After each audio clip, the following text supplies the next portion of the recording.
Hello, guys, and welcome to my channel. This is Anjanette Miller. I just want to share with you my experience this past few days regarding coronavirus. I actually was having signs and symptoms of upper respiratory symptoms, coughing, sneezing. Last week, Monday of last week, I already started feeling the symptoms. Still, I even had to call off from work because I couldn't do it. I was having body aches and that respiratory symptoms. I did call off from work, and I just waited it out, got better, went back to work, and then Wednesday, Thursday, I still, the symptoms came back, and it was actually worse. Friday, I still went back to work, and Saturday, I stayed home. Couldn't, I was having some shortness of breath also. So by around 12 or past midnight, this was like going Sunday, Saturday going to Sunday. I had to drive myself to Ras Skokie here in by my place. That's the closest hospital to where I live. And so they were treating me as if I they were suspecting me of having the coronavirus. So I actually stayed there for the swab me, they tested me for COVID-19, waited for hours. I was not even informed that I was gonna be transferred because they couldn't take care of patients with upper respiratory issues in that hospital. So I had to be transferred to their um sister hospital, which is Glenbrook Hospital in Glenview, Illinois, which is fine with me. This hospital is really awesome. The nursing staff, they're really great. Food is great. Services is just I can't complain. If I had to be taken back to the hospital, I would have I have no doubt, that's my hospital to go. Glenbrook Hospital in Glenview. Nurses are awesome. Anyway, my experience. I was tested for coronavirus, and it came back negative. Flu was negative. Coronavirus negative. I was relieved. But coincidentally, they were checking my hemoglobin A1C, and that really, and they were checking my blood sugar, they were checking my hemoglobin A1C, and my blood sugar was like on the 300s, 350s. Hemoglobin A1C came back 14. It's like, oh wow, I didn't know.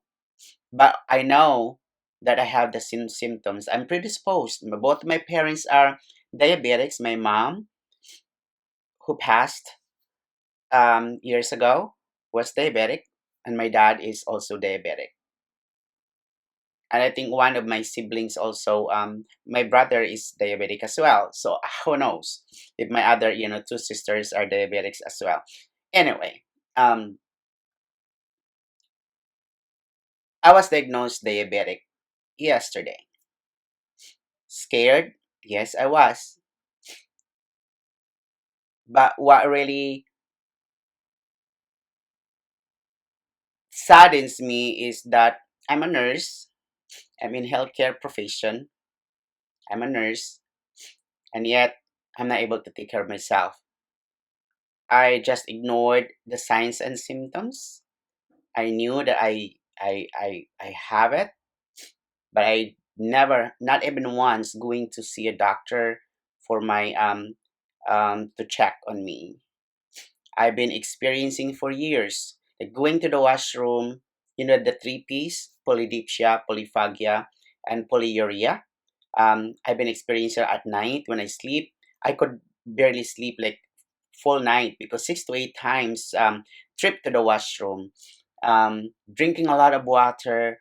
Not so much with hung hunger or eating a lot of food, I control it. But that the choices of food was bad. We, like Asians, Filipinos, we eat rice, bread, like that's common staples in our, in our households. That the rice, the bread, we can eat without bread, we can eat without rice. And to top it is we are actually we are salt loving people. um we love sweets, we love salt, bread, rice. That's part of our daily living. For Asians it is. Anyway, so when the doctor told me about it, that I have to be started on insulin and metformin 2 times a day, insulin once a day. I said, like, okay, um, this is time for me to reflect. Uh, I was not scared at all. I a little bit I was worried but not scared.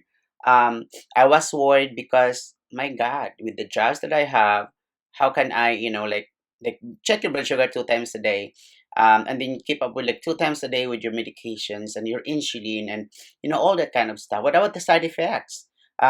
So I came to terms with myself and what I have to do now as a newly diagnosed diabetic.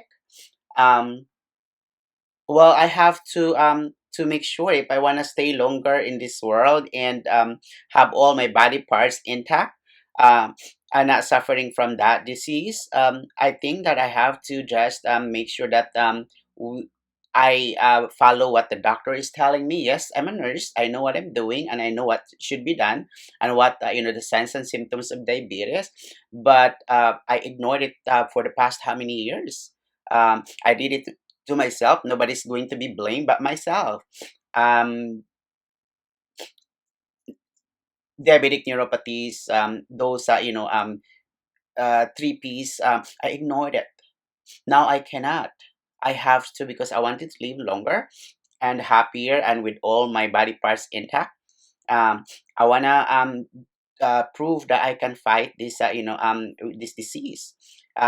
You have the disease, you can say I don't want it, but you have it already. All you have to do is to control that the deterioration of that the disease, control its side effects. So things to do when you are diabetic is to make sure that you have these three things that being controlled: your diet, exercise regularly. You have to take your medicines as ordered by the doctor. You have to check your blood sugar. So, diet, exercise, and meds. So, all these three will have to be um, uh, done regularly so that you will have control of your blood sugar. As we all know, as in in healthcare, our blood sugar stays in your blood. Uh, and when you do not exercise, it's you store more sugar in your blood, in your system. And if you do a regular exercises, the first thing that goes will be when there's like energy is being, you're exerting energy, and that will be used for energy. That sugar will be used for energy, and if you're doing it regularly, we blood sugar drops, and hopefully it will be within your normal range for the blood sugar. So diet, you have to limit your starchy, sugary, uh, those are carbs. You have to limit it. Not saying that you cannot have those. You just have to limit it. Portion control. That's for your diet. You do not skip a meal. You do not skip a meal, because the tendency is that when you skip a meal, you tend to overeat the next meal. So you don't want to do that. That would only disrupt your body's mechanism, your body's metabolism. So you do not skip a meal. you have to do a regular exercise. Has to be regular exercises. You have to what? Take your pills as ordered. In my case, the doctor says take metformin once in the morning and once in the afternoon. And I have to take my insulin at night. So I have to do it. Otherwise, if you do not do any, I mean, these three, diet, exercise, and your meds, you do not do it regularly as ordered by your doctor, then there will be disruption. You won't be able to have control of your blood sugar. No matter what you do, no matter what you say, no matter what you claim, it will be reflected when you're doing your hemoglobin A1C in the next 3 months. I'm gonna be doing my hemoglobin A1C, and I'm hoping, my goal is for that blood hemoglobin A1C to drop just at least 2 or 4 knots below. And I will continue to do that, and so that um, whenever there is, say for example, for the blood sugar, it's like, oh my goodness, my blood sugar is still high, then you have to, there's something wrong in there that you didn't do. So again, you cannot overdo your food. You have to, to limit your diet. I mean, your food intake has to be managed well. Portion control, exercise regularly on a daily basis at least, and of course you have to take your pills as ordered by the doctor.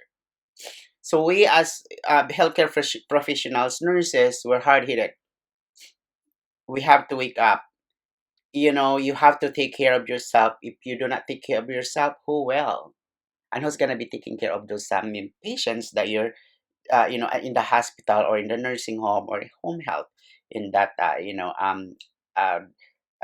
aspect. You have to make sure that you take care of yourself.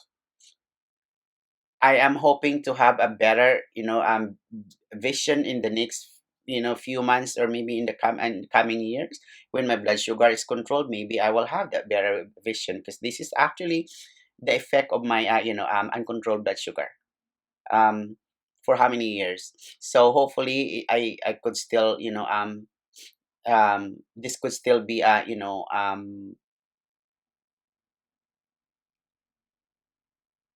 I could still have a solution for my visual deficits now. Anyway, as I have said, as nurses, we just have to admit to it that, yeah, we're humans. Yes, we're nurses, but we're not. You know, we don't know everything. That we need professional help. We have our primary care physicians for that. We have dietitians for that. We also have the endocrinologist for that. So if we can, we don't even have to have, dietitian to see us, or we don't have to have, but we have to see endocrinologist.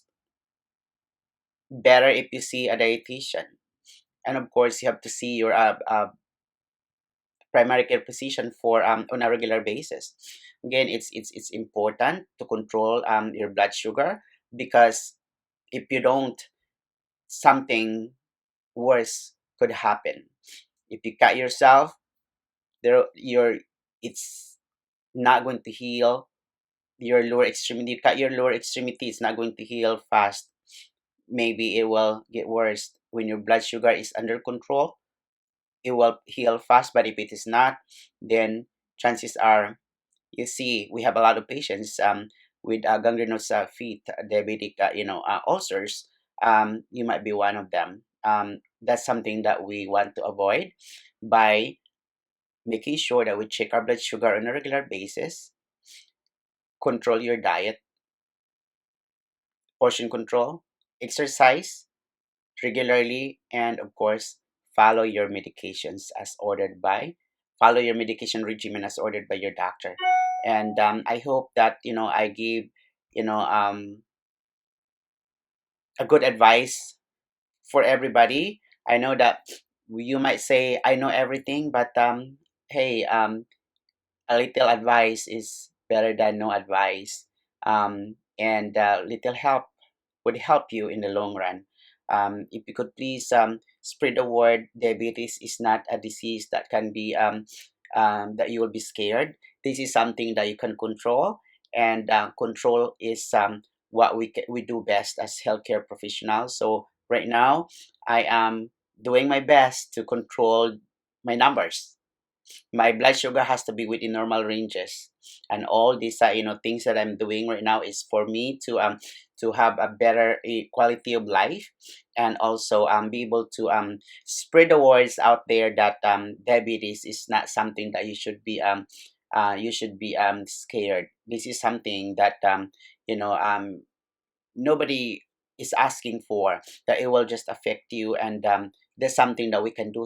This is a disease that we can do something, and I hope that I'm giving you some tips and understanding on the disease, and please spread the word.